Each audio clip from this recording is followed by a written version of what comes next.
every little thing I pick on him. Every little last thing. You put the milk on the middle shelf when it's colder at the bottom of the fridge. It belongs on the bottom. I've told you 10 times. Put the milk on the bottom of the shelf. This just the milk is going to go bad. I know. Yeah, right. And it's not that she's wrong. The problem is, it's the same thing I said at the intake yesterday with the inn. She's not wrong. It just drove me crazy. It was like the little soap had to go in the middle of the little thing that went on the top of the other little thing that went at that angle, not that angle. It's like you have to get it exactly right in some way. Why in the hell does this make any difference? And I realized that it does, but emotionally for me, it was like, this is driving me nuts. Mm-hmm. And yet I couldn't say, as with the example of the milk or anything else, it's not that she's wrong. It's not like this is just some insane thing that she invented, like we're going to hang the milk outside to heat up just to see what the hell happens. She's right. I mean, I do tend to do those things because they're not really very important to me. Part of that is, good grief, I'm going to be stuck with this old man who's sickly and isn't even going to take his medicine. Mm-hmm. You know, I'm going to have to be, like I have, in the beginning of our relationship, I felt like I had to be his mother, remind him about this, remind him about that. And I told him I didn't get married to be somebody's mother. I want to be your partner. I want us to be equal partners. So here all of a sudden it's, you know, fighting the same thing. Oh, Lord, I have to be his mother. He forgets his hat.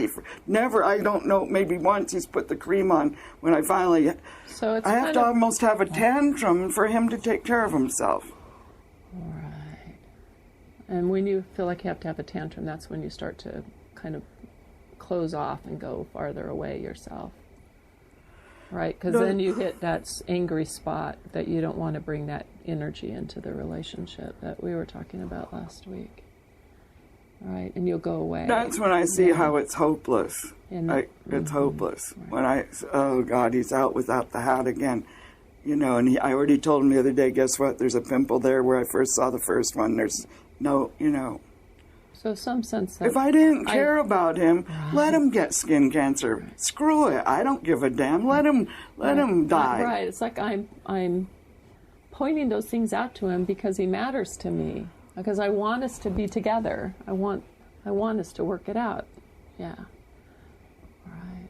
And then he has other medicine he doesn't take, and he has to run to the bathroom every 5 minutes because he doesn't take the medicine. He doesn't renew the prescription for days. That's not... It's a different medicine, maybe. Let's slow this down a minute because the complaints then start to come, like the list gets big.